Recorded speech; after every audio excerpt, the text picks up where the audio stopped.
السلام عليكم. اللهم صل وسلم على سيدنا محمد صلى الله عليه وسلم. عندنا مجموعة من الأخبار والكواليس المهمة جدا جدا داخل نادي الزمالك، ولكن في البداية لو مش مشترك في القناة أكيد يسعدنا انضمامك واشتراكك لينا، وعايزين نوصل الفيديو يا رجال أكبر عدد من اللايكات والشير في كل مكان. في البداية حابين نقول ربنا يا رب يرحم اخواتنا وشهدائنا وأشقائنا في غزة ضد الاحتلال الفاجر، ضد الاحتلال الظالم اللي شغال إبادة جماعية ضد اخواتنا كل يوم، وضرب عليهم بالقنابل والصواريخ والمدفعية، وكل شوية يعني ضرب في اخواتنا. وحتى المستشفيات والكنائس والبنية التحتية دمر كل شيء، ما خلاش اي حاجة موجود في غزة، ولكن لا نملك الا الدعاء ليهم، وبإذن الله ربنا يرحم اخواتنا الشهداء ويشفي جميع المصابين. نادي الزمالك ما زال يواصل تدريباته استعدادا لمباراة سجرادة اللي هتكون بإذن الرحمن يوم الحد المقبل، يوم السبت عفوا المقبل، بدل مباراة ان المفروض كان في مباراة النهارده للزمالك مع الاتحاد السكندري ولكن تم تأجيلها. فالزمالك هيستعد بقى لمباراة سجرادة اللي هتكون يوم السبت بإذن الرحمن.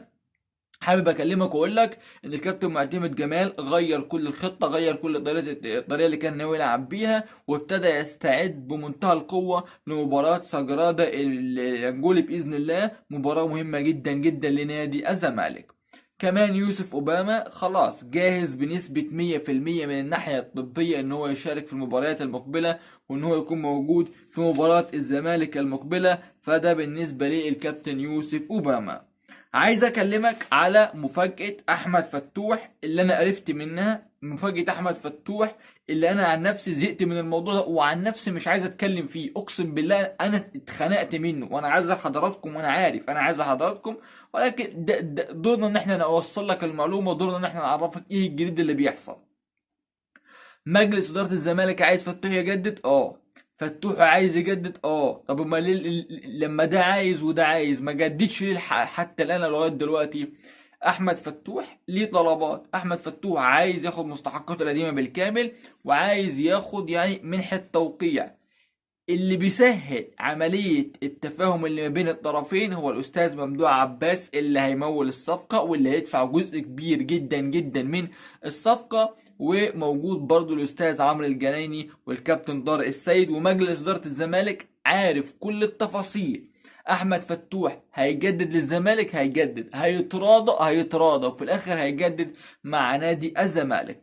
المفروض احمد فتوح يبدأ من النهاردة ان هو يشارك في تدريبات نادي الزمالك الجماعية، والكابتن معتمد جمال سأل إدارة الزمالك عن موقفه من مشاركة الثلاثي الزناري وصبحي وفتوح في التدريبات الجماعية. قالوا له كما كنت، يعني مفيش أي جديد حتى الآن، هيتدربوا بشكل منفرد، حتى برضه برغم إيقاف رفع الإيقاف بتاعهم اللي واخدينه اللاعبين من إدارة نادي الزمالك. طيب، فاحمد فتوح زي ما قلت لك يعني هيكون في منحة 20 مليون جنيه، دي جاية من الأستاذ ممدوح عباس، وبالإضافة إنه هيكون يعني هيكون عقده 3 سنين، كل سنة يعني 15 20 25 مليون جنيه، بالإضافة لحملة إعلانية تتعمل من أحد رجال الأعمال اللي موجود في مجلس إدارة نادي الزمالك. حلو حلو. فتوح قال لك انا عايز اضيف بند صغير كده، حاجه كده على الماشي. ايه يا عم الحاج؟ قال لك ان انا عايز احط شرط جزائي في عقدي بقيمه 2 مليون دولار، يعني 2 مليون دولار دول لو جولي من اي نادي وانا حبيت امشي امشي. اداره الزمالك رفضت البند ده، وقالوا احنا عايزين نحط شرط جزائي، لو انت عايز تحط البند ده هيبقى 5 مليون دولار، لو انت عايز يكون في بند داخل العقد بتاعك عشان لو انت عايز ترحل للاحتراف الخارجي والكلام ده كله، هنحط بند بقيمة 5 مليون دولار، اللاعب عايز يحط 2 مليون دولار. ده البند اللي موقف الصفقة واعلان التجديد عن لأحمد فتوح عن نادي الزمالك. ولكن انا بقول لك ان خلال ايام الموضوع ده هينتهي، واحمد فتوح هيجدد مع نادي الزمالك. مش بقول لك رأي ولا بقول لك اتمنى ايه، انا بقول لك ايه المعلومة، بقول لك المعلومة. ده بالنسبة لملف احمد فتوح.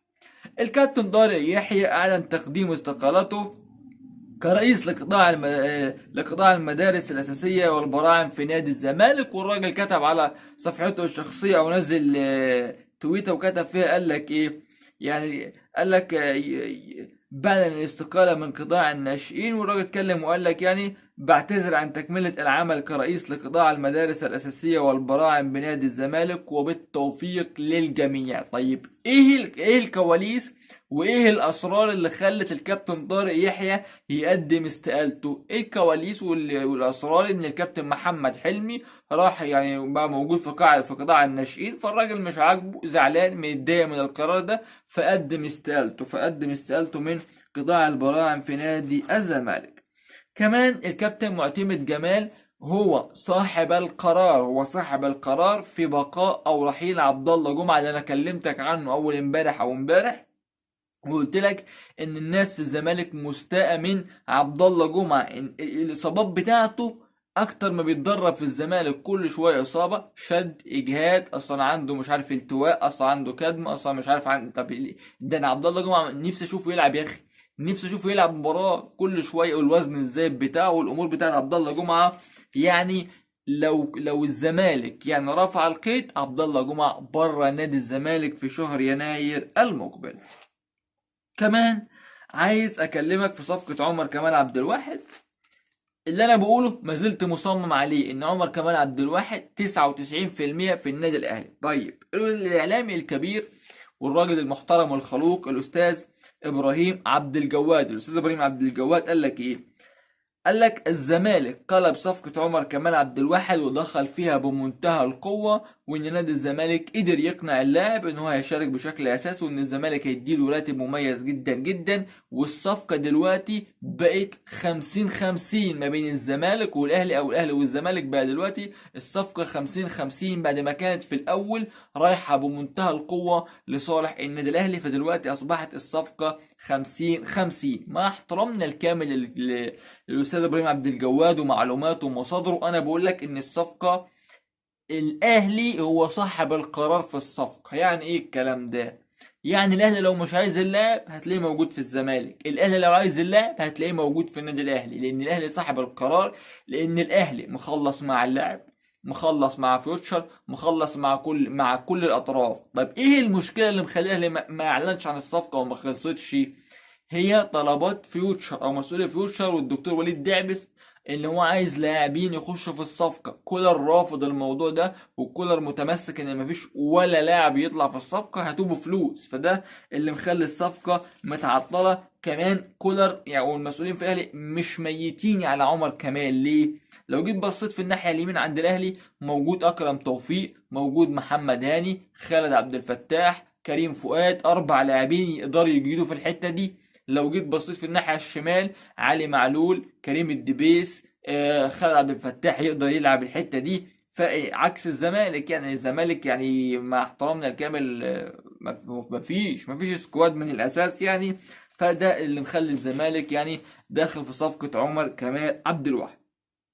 كمان برضه عايز اكلمك واقول لك ان الكابتن معتمد جمال بيحذر لعيبه نادي الزمالك من مواجهه سجراده يوم السبت المقبل، وقال لهم يعني مش عايزين يكون في اي مفاجآت، عايزين نخلص المباراه دي بالحصول على ال3 نقاط علشان نضمن ان احنا يعني او بنسبه كبيره جدا جدا ان احنا صعدنا للدور المقبل. فلاعيبه نادي الزمالك وعدت الكابتن معتمد جمال انها تكون قد المسؤوليه وهتفرح الجماهير في المباراه المقبله. زي ما قلت لك ان التذاكر بتاعت المباراه يعني موجوده في السيستم، واللي عايز يحجز المباراه يتفضل، لان ان شاء الله كلنا يعني امل ان الجماهير تخش وتكون يعني كامله العدد وتدعم نادينا نادي الزمالك، وباذن الله ربنا يوفق نادي الزمالك في المباراة الهامة والمصيرية. أنا بالنسبة لي مباراة مصيرية، تكسب تصعد، يعني المباراة تكسب تصعد أو تبقى أنت متصدر المجموعة برصيد 9 نقاط يعني، وبنسبة 99% ضمانة الصعود. ده بالنسبة لي نادي الزمالك ومباراته المقبلة أمام سجرادة. الناس في فريق سجرادة بيقول لك إن إحنا عارفين نادي الزمالك ودرسنا نادي الزمالك جيدا، ونعرف أو نعلم إن نادي الزمالك به مجموعة مميزة جدا جدا من اللاعبين ولاعبين دولية. طبعا الناس كل الفرق اللي هتلعب الزمالك عارفة نجوم الفريق، شيكابالا، أحمد سيد زيزو، طبعا دول نجوم نادي الزمالك، فالناس كلها بتركز مع اللعيبة دي، فبإذن الله ربنا يكرم نادي الزمالك. موضوع الشباب السعودي زي ما قلت لك الناس شغاله، وكلاء اللاعبين والسماسرة شغالين على والد احمد سيد زيزو، شغالين على اللاعب، والزن امر من السحر، ولكن حتى الان موقف إدارة الزمالك ثابت كما هو، إن هم رافضين رحيل أحمد سيد زيزو مهما كانت الإغراءات المالية. وبكده تكون خلصت أخبارنا وخلصت كواليسنا. ما تنساش لو عجب حضرتك الفيديو أكيد يسعد انضمامك واشتراكك لينا. دمتم في أمان الله، والسلام عليكم ورحمة الله وبركاته.